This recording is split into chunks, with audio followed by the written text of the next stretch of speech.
الحمد لله رب العالمين وبه نستعين والصلاة والسلام على سيد الأنبياء والمرسلين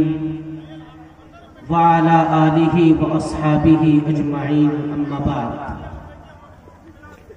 حضرات سامعین، آج کا یہ خوبصورت سا پروگرام جو اصلاح معاشرہ و تعلیمی بیداری کانفرنس کے نام سے منعقد کیا گیا، اس پروگرام کے تعلق سے آپ نے جو اشتہار پڑھا ہوگا، دیکھا ہوگا، الحمدللہ ثم الحمدللہ لگ بھگ تمامی حضرات تشریف لا چکے ہیں، اور جو حضرات اب تک نہیں آئے ہیں انشاءاللہ الرحمن کچھ ہی دیر کے بعد وہ آپ کے سامنے تشریف لے آئیں گے. میں بہت شکر گزار ہوں، میں اپنے مشفق و مربی کرم فرما اس پروگرام کی جو اصل کری ہے، اس پروگرام کے اصل خطیب جناب حضرت مولانا امان اللہ صاحب چترویدی دامت برکاتہم کا حضرت والا کا حکم ہوا اور پہلی مرتبہ آپ کے دیار پربہار میں مجھے حاضری کا شرف ہوا. حضرات سامعین، ان 4 مصروں سے میں اپنے شعر سفر کا آغاز کرتا ہوں، اپنے پروگرام کا آغاز کرتا ہوں کہ خدا بندہ میں تیرے نام سے آغاز کرتا ہوں، تیرا بندہ ہوں، تیری رحمتوں پر ناز کرتا ہوں. خدا بندہ میں تیرے نام سے آغاز کرتا ہوں، تیرا بندہ ہوں، تیری رحمتوں پر ناز کرتا ہوں. فقط تیری مدد اور استعانت کے بھروسے پر مجھے اڑنا نہیں آتا مگر پرواز کرتا ہوں. فقط تیری مدد اور استعانت کے بھروسے پر مجھے اڑنا نہیں آتا مگر پرواز کرتا ہوں. حضرات سامعین، آج کے اس بابرکت اور عظیم الشان اجلاس کے اندر مجھے جو ذمہ داری دی گئی ہے، جو کام میرے سپرد کیا گیا ہے، وہ کام بڑا اہم اور اہم ذمہ داری ہے. ایک طرف یہ عظیم ذمہ داری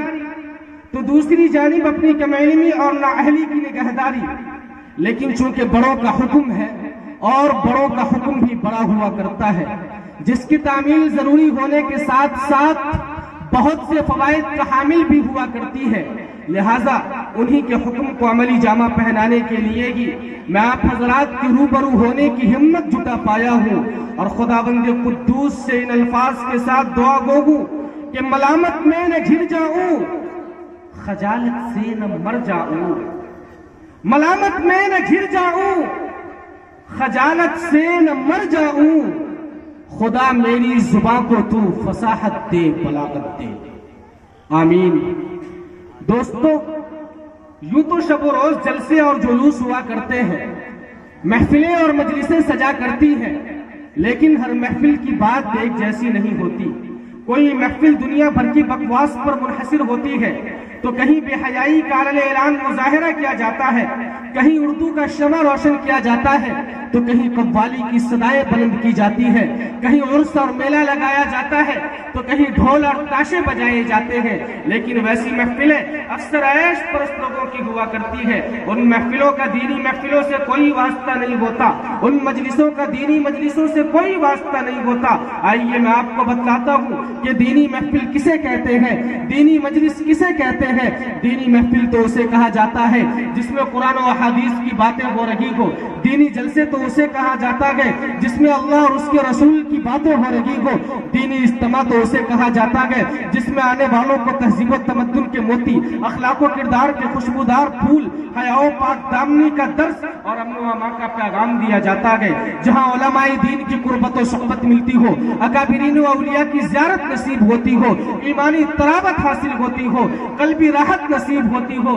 دماغی سکون ملتا ہو. حضرت حضرات آپ کو اپنی قسمت پہ ناز ہونی چاہیے کہ آپ کی شرکت ایک ایسے ہی محفل میں ہوئی ہے جہاں رحمت ہی رحمت ہے، برکت ہی برکت ہے، منفعت ہی منفعت ہے، فائدہ ہی فائدہ ہے۔ یہاں نقصان کا کوئی دخل نہیں، خسارے کا کوئی سوال نہیں، کیونکہ یہ محفل کوئی دنیاوی محفل نہیں، سیاسی جلسہ نہیں، سرکاری سمیلن نہیں، مشاعرے کا اسٹیج نہیں، قوالی کا استھان نہیں، نہ تو اس میں کسی بے سر قوال کی کراہت آمیز قوالی ہوگی اور نہ ہی کسی بے شعور شاعر کی بیہودہ شاعری۔ اور کیوں کر ہو، یہ محفل تو ایک دینی محفل ہے، یہ مجلس تو رضائے الہی کے لیے سجائی گئی ہے، یہ اجلاس تو دین اسلام کی سرفرازی کے لیے منعقد ہوا ہے۔ اللہ اللہ، اس محفل کے مقام کا کوئی اندازہ کر سکتا ہے جس کو ملائکہ رحمت جیسی نورانی مخلوق اپنی جلوہ سامانیوں کے ساتھ مزین کر رہی ہو؟ فرمایا راست بازوں کے سردار، پاک بازوں کے سرتاج نبی رحمت نے کہ جس مبارک محفل میں ذکر خیر ہوتا ہے اس کو ملائکہ رحمت پروانہ وار گھیر لیتے ہیں۔ رش کرتا ہے فلک ایسی زمین پہ اسعد، رش کرتا ہے فلک ایسی زمین پہ اسعد، جس پہ دو چار گھڑی ذکر خدا ہوتا ہے، جس پہ دو چار گھڑی ذکر خدا ہوتا ہے۔ آئیے حضرات سامعین، اب ہم اپنے اس اجلاس کی کامیابی کے لیے کسی ایک رہنما کی تلاش کرتے ہیں، کیونکہ کسی بھی جلسے اور اجلاس کی کامیابی ایک ایسے رہنما کی رہنمائی، ایک ایسے رہبر کی رہبری، ایک ایسے سرپرست کی سرپرستی اور ایک ایسے صدر کی صدارت پر منحصر ہوتی ہے جو زہد و تقوی، خلوص و للہیت، امانت و صداقت، فہم و فراست، جرأت و ہمت، نیز علم و صلاحیت کے حامل اور رشد و ہدایت کے علم بردار ہو اور عند اللہ اور عند الناس مقبول و معزز بھی ہو۔ الحمدللہ آج ہمارے جلسے کو ایسی بہت سی قداور اور مذکورہ اوصاف کی حامل مقدس ہستیوں کی تشریف فرمائی میں پروان چڑھنے کا موقع ملا گیا، جن میں سے جلسے کی صدارت کے لیے کسی ایک کے بھی نام کا اعلان کر دینا اس اجلاس کی کامیابی کی دلیل ہوگی۔ لیکن میں جس شخصیت کا نام لینا چاہوں گا وہ ہے الحاج جناب حضرت مولانا نعمان صاحب دامت برکاتہم و صدر جمعیت علماء ضلع سپول، جنہیں اللہ تبارک و تعالیٰ نے اصلاح امت، احیاء سنت، ابطال باطل اور احقاق حق کے لیے مثالی حوصلہ، توفیق اور امتناع بخشا ہے، پھر امر بالمعروف اور نہی عن المنکر کے جذبے کے ساتھ ساتھ حسن بیانی کا بھی خاص عمل کا اور شان جاذبیت عطا فرمائی ہے۔ مجھے امید ہی نہیں بلکہ پختہ یقین ہے کہ اس حسن انتخاب لاجواب کی آپ حضرات بھرپور تائید کریں۔ ماشاءاللہ، ہم اس بات کی تائید کرتے ہیں۔ آئیے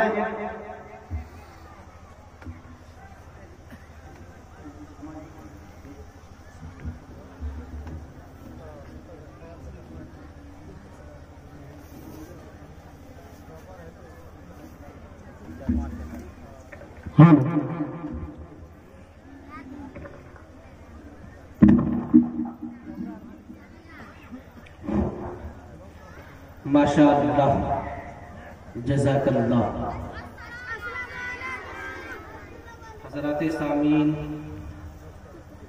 اب میں صدر صاحب کی اجازت سے باضابطہ اپنے اجلاس کا آغاز کرتا ہوں،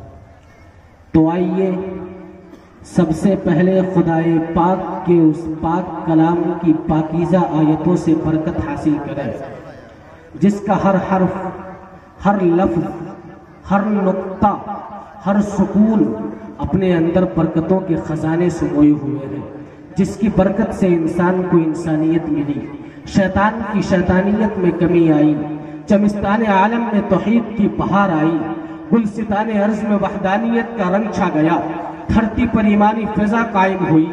دین اسلام کا پرچم سارے عالم میں لہرایا، اخوت و محبت کی شمع روشن ہوئی، جہالت و ضلالت کی وادیوں میں بھٹکتی ہوئی قوم کو راہ ہدایت ملی، شرک و بت پرستی کے سورج کو ہمیشہ کے لیے کہل لگ گیا، عبد و معبود کے درمیان خوشگوار رشتہ قائم ہوا، بندوں پر خدا کے بے پایہ انعامات ہوئے، انسان و جنات کو قیامت تک کے لیے ایک دستور زندگی ملا، چوری اور ڈاکہ زنی کی راہیں بند کر دی گئی، ظلم و ستم کے خوگروں کو الفت و محبت کے اسباق پڑھائے گئے۔ اتنا ہی نہیں، قرآن کریم آیا تو عیاشی، عیش کوشی، آرام طلبی، قمار بازی، شراب نوشی اور حد تلفی جیسی تمام بیماریوں کا صحیح علاج آیا۔ الغرض قرآن کریم آیا تو ہر برائی کا انت ہوا اور ہر اچھائی نے جنم لیا۔ اب میں اپنی بات کو زیادہ طول نہ دیتے ہوئے قرآن کریم کی تلاوت کے لیے جناب قاری انظر صاحب سے میں درخواست کر رہا ہوں کہ وہ تشریف لائیں اور اپنے خوبصورت آواز میں اپنے دلکش انداز میں